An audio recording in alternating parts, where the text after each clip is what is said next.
జగన్ విద్యా సంస్కరణలు భారీ ఎత్తున తీసుకొచ్చి నాడు నేడు కిందన అనేక మార్పులు చేశాక అనేక పాఠశాలలలో ప్రభుత్వ పాఠశాలలో అడ్మిషన్లు లేవని బోర్డులు పెట్టుకునే అంతటి పోటీ వచ్చింది. అది అప్పట్లో మనం మాట్లాడుకున్నాం కూడా. ఆ స్థాయికి తీసుకెళ్ళగలిగాడు. అయితే ఇప్పుడు ప్రభుత్వం మారింది.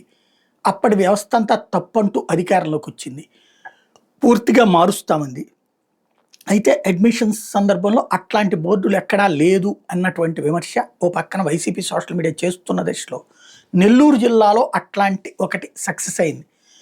అడ్మిషన్లకి మనుషులు లేరు అన్నటువంటి అడ్మిషన్లు లేవు అన్నటువంటి దానికి కారణమైన నారాయణని అభినందించారు మంత్రి నారా లోకేష్. గత ప్రభుత్వం నిర్వహించలేక మూసేసి నెల్లూరు వీఆర్ హై స్కూల్ని పూర్తి స్థాయిలో అభివృద్ధి చేసిన మంత్రి నారాయణ విద్యా ఐటీ శాఖల మంత్రి నారా లోకేష్ అభినందించారు. ప్రస్తుతం ప్రవేశాలు మూసాయని, పాఠశాల బయట బోర్డు పెట్టడం మార్పుకు నిదర్శనం అన్నారు. 2.5 శతాబ్దాల చరిత్ర వీఆర్ హై స్కూల్ సొంతం. పట్టుదలతో పూర్తిస్థాయి డిజిటల్ ట్రాన్స్ఫార్మేషన్, అత్యాధునిక అంగులతో తాను చదువుకున్న బడి నారాయణ అభివృద్ధి చేశారు. ఏపీ మోడల్ ఎడ్యుకేషన్ కోసం ఏడాదిగా నేను చేస్తున్న కృషికి నారాయణ సహకారం ప్రశంసనీయమంటూ లోకేష్ అభినందించారు.